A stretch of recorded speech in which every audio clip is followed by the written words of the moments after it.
Tudo bom, gente? Hoje eu estou com a deputada Júlia Luci, deputada na Câmara Legislativa pelo Partido Novo, que teve quase 8.000 votos na última legislatura. Mais ou menos quantos votos? 7.655. E onde é que a gente tinha a maior votação da deputada Júlia Luci? Em primeiro lugar foi Águas Claras. Águas Claras. Né? Isso. Depois Asa Norte, Asa Sul, depois Guará. Antes da política, você trabalhava com o quê? Eu sou servidora do Conselho Nacional de Justiça. Lá eu atuava na presidência como gerente de tecnologia. E dali, como surgiu essa ideia de você entrar para a política? Olha, aconteceu o ano passado mesmo. Na realidade, eu gosto muito de política. Eu fiz ciência política na Universidade de Brasília. E o ano passado eu recebi o convite para frequentar uma reunião do Partido Novo. E eu fui com muita resistência, porque eu já conhecia outros partidos e eu não tinha gostado da experiência de estar em outros partidos, em outras reuniões. Mas quando eu fui na reunião do Novo, eu percebi que era diferente, que eram pessoas sérias que estavam ali discutindo com argumentos técnicos. E aí eu comecei a me envolver na atividade do partido e veio o convite para ser candidata. E quando eu recebi o convite, eu neguei. Porque enfrentar uma campanha é muito difícil, Tem toda a estrutura de campanha, tem o financiamento, eu era uma pessoa totalmente desconhecida na cidade, Eu sempre fui servidora pública também com um pezinho no lado empreendedor. Eu, por exemplo, tenho um grupo de mulheres que a gente capacita outras mulheres em situação de vulnerabilidade social, que é a Liga delas. Então, pelo meu perfil é que eu recebi o convite. E quando eu percebi que eu tinha que fazer alguma coisa no ano passado, para reverter esse quadro que a gente estava vivendo de desespero total no cenário político nacional e do DF também, é que eu assumi essa responsabilidade e topei ser candidata. E foi árdua a campanha e a surpresa de ser eleita? Olha, eu confesso que minha campanha foi tão difícil, foi tão pesada, foi tão sofrida mesmo.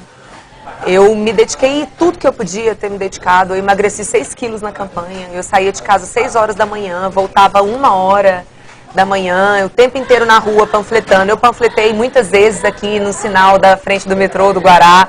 Sol de meio-dia, eu estava lá panfletando, meu pai segurando uma faixa. À noite eu saía nos bares pedindo voto. Muitas vezes eu era ofendida. Cheguei a, inclusive, ser agarrada. Apanhei durante esse processo. Apanhei mesmo, literalmente. Aqui no Guará, de uma senhora do Guará. Sério? Foi. Mas a minha campanha, eu acho que me trouxe um casco, assim, grosso, sabe? E tanto é que quando começou a sair as prévias, assim, das votações, quando eu via que eu estava chegando próximo de fazer os 10% do coeficiente eleitoral e que eu estava em primeiro lugar no partido, eu confesso que eu fiquei até em dúvida se era bom ou ruim ganhar. Porque é muito pesado, foi muito pesado. E aí, quando chegou a notícia, eu fiquei em choque, O Partido Novo conseguiu fazer a vaga por meio do sistema de sobras, E outros deputados também entraram dessa forma.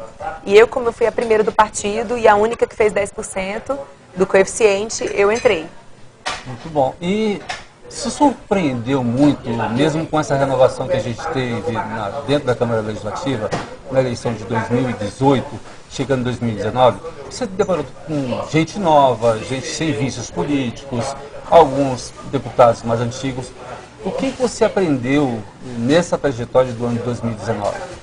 Eu aprendi que ser uma cara nova não significa praticar uma política nova.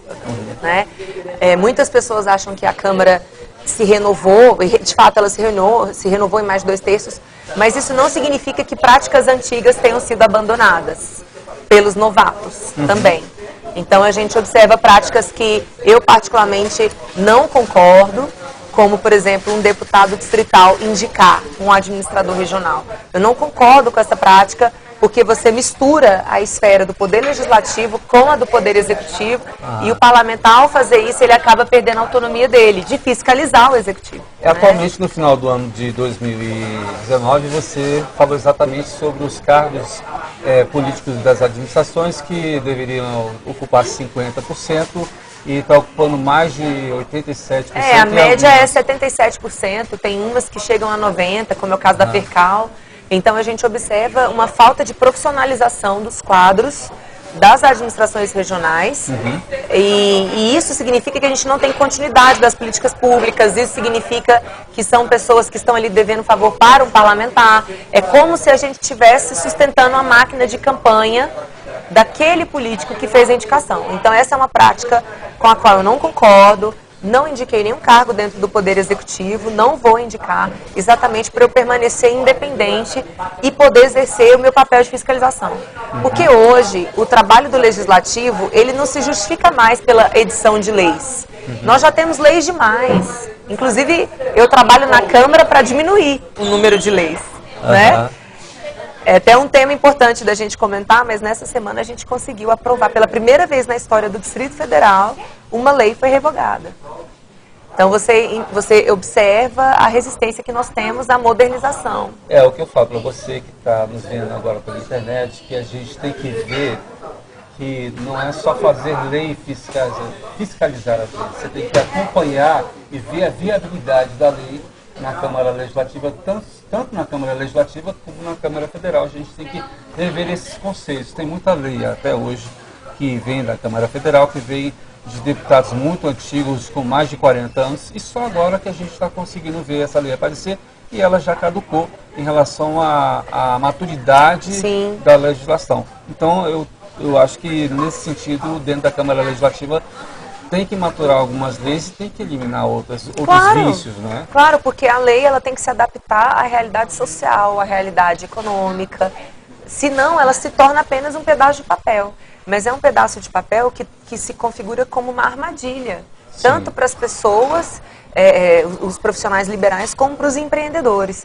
Então, nós estamos à frente da Câmara fazendo esse trabalho de limpeza da legislação, de modo que a gente tire o máximo a burocracia para quem quer empreender no Distrito Federal e também para quem quer tocar sua vida.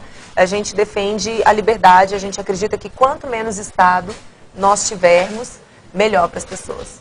A gente viu que nessa trajetória do ano 2019, você pegou a Procuradoria da Mulher. Você já foi bem atuante, como você citou no início da entrevista, com as mulheres. Como essa mulherada, como a gente fala, né, tem te recebido aí como procuradora? Você tem sido procurado muito na Câmara Legislativa? Sim, a Procuradoria da Mulher é um órgão ainda muito pouco conhecido. Não existiu uma ação de divulgação desse órgão, mas nós estamos, por meio das nossas parcerias, por meio das redes sociais, divulgando as funções da Procuradoria da Mulher. A principal função da Procuradoria é exatamente fiscalizar a prestação de serviços públicos direcionados às mulheres e também a promoção de campanhas para o fortalecimento da mulher. Então, nós estamos fazendo uma série de campanhas. A gente agora, por exemplo, está com relatórios já na rua, mostrando as ações que foram desenvolvidas e conseguimos crescer bastante. Então, nós somos procurados principalmente para promover campanhas de conscientização. Nós, por exemplo, fizemos recentemente um evento para mostrar o destaque do homem no combate à violência contra a mulher.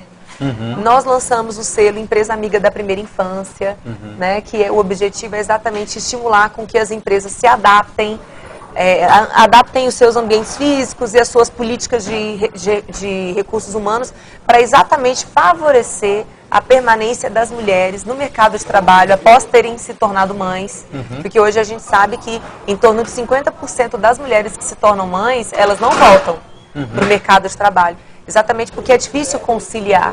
Muitas vezes a empresa não flexibiliza o horário, não disponibiliza uma sala de amamentação. Então, nós oferecemos esse prêmio, a Procuradoria já premiou, já foi feita a celebração esse ano, exatamente para mostrar às empresas que já têm essa preocupação social. No final da legislatura agora da Câmara Legislativa, teve de novo aquele papo de reeleição da mesa diretora, que é presidência, vice-presidência, secretarias e tal. Né? A sua posição foi contrária. Me explica aí.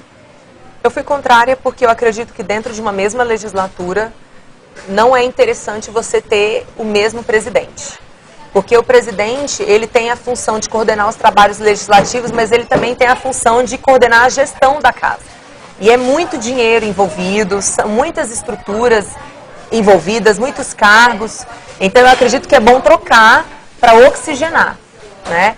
E se a gente permite a reeleição, que foi o que a Câmara decidiu, diferente do que eu gostaria, mas nem sempre a gente ganha, agora a Câmara passa a permitir que uma mesma pessoa permaneça presidente durante os 4 anos.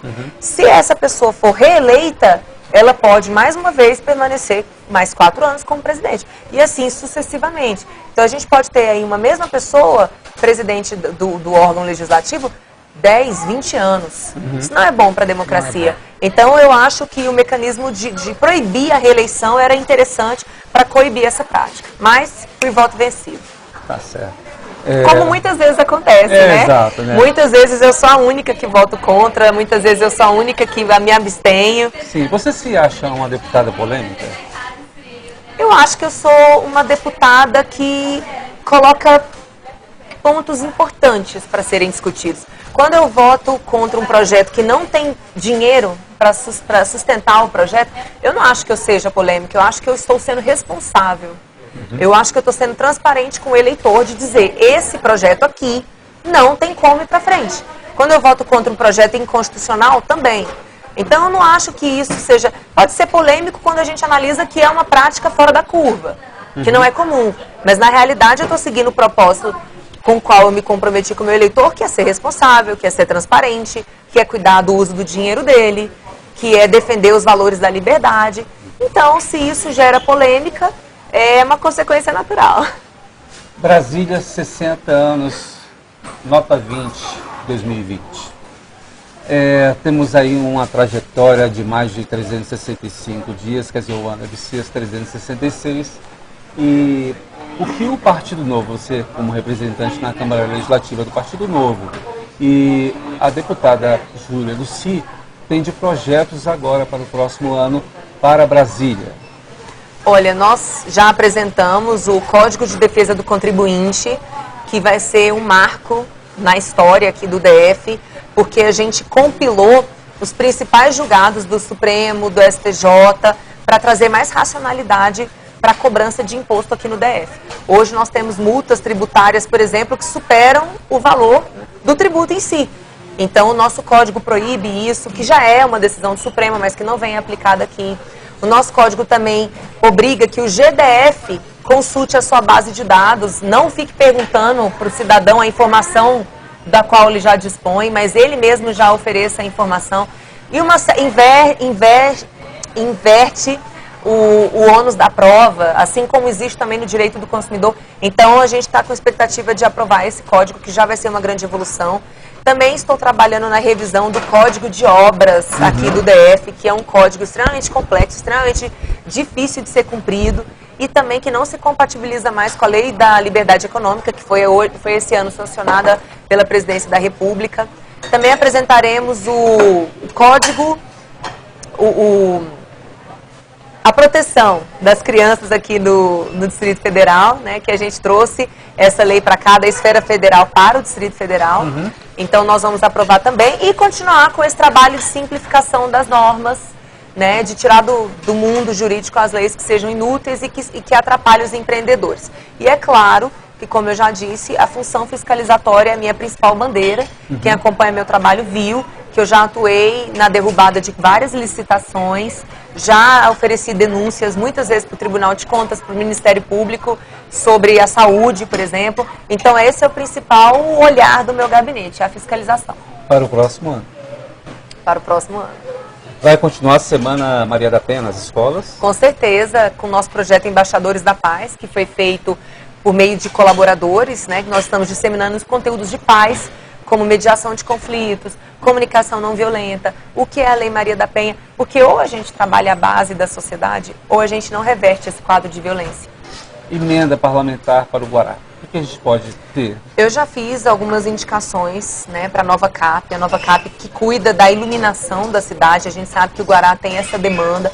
O que mais chega para a gente, na realidade, é isso. Recentemente eu estive em reunião com o comandante da Polícia Militar para noticiar que algumas quadras aqui do Guará estão sofrendo de uma forma recorrente com assaltos, e ele já se comprometeu a reforçar os quadros policiais. É interessante a gente ter uma creche aqui no Guará também. Esse é um projeto que já vai ser implementado agora. A primeira infância é uma pauta muito forte nossa. Nós estamos de olho na abertura de novas vagas. Também vamos fiscalizar para que essa creche realmente saia do papel e ofereça essa oportunidade para as mães do Guará de terem, colocarem os seus bebês na creche. E agora a gente recebeu a notícia da construção do Hospital do Guará. Eu, particularmente, acho complicado você construir um novo hospital, sendo que você não consegue ter profissionais para as suas unidades básicas de saúde e o hospital que já existe. Eu mesmo, que sou usuária do serviço público, já tentei ter acesso ao UBS 1 e ao UBS 3 aqui no Guará, e todas as vezes que eu cheguei lá para ser atendida, não tinha médico. Todas as vezes, né? Eu precisei recorrer ao HMIB. O serviço público está complicado, não só na área da saúde, mas até mesmo quando você falou aí das vagas das administrações. A gente já não tem concurso público e, por conta da lei de responsabilidade fiscal, é complicado a gente falar em ter mais atendimento, sendo que bate o topo na lei de responsabilidade fiscal. Mas aí a gente fala de opções, né? Se a gente precisa reforçar os quadros da saúde, a gente vai ter que abrir mão de cargos comissionados nas administrações, por exemplo, né? Então, assim, tudo é uma questão de opção. A opção política que você faz é utilizar o dinheiro. Na saúde, por exemplo, nós temos 8 bilhões de reais. Não é possível que você não consiga organizar o serviço com tanto recurso assim. Mas só uma correção. Eu sempre me apresento como uma deputada distrital, né? Hoje eu nem estou mais no Guará, né? Mas assim, o Guará é uma cidade que mora no meu coração. A minha família se estabeleceu aqui. Meu avô chegou aqui no início do Guará. Minha família toda cresceu aqui. Também morei aqui durante um tempo. Tenho um carinho enorme. E cuido com toda a atenção, com todo o carinho, independente de onde eu esteja morando. Tá certo. Deputada Júlia Luci, na Câmara Legislativa, teve 7.665 votos no Distrito Federal. No Guará 1 foi 250, no Guará 2, 395, totalizando no Guará 645 votos. Né? Ela está na frente parlamentar, lá na Câmara Legislativa. Da primeira infância, da valorização da vida, exato, da ciência e tecnologia e economia criativa. E só foi só um ano de mandato. E a gente torce para que o próximo ano a gente tenha mais trabalho e que seja bem sucedido a sua trajetória até o fim da legislatura, que é 2022. Deputada, obrigado por ter aí atendido ao meu convite. A gente agradece aí também a panificadora Pão Quente, que fica aqui na QI 11, Bloco A, ao Fora do Canal, ao Intercâmbio Livre e à Rádio Estúdio. Gente, até a próxima. Muito obrigada.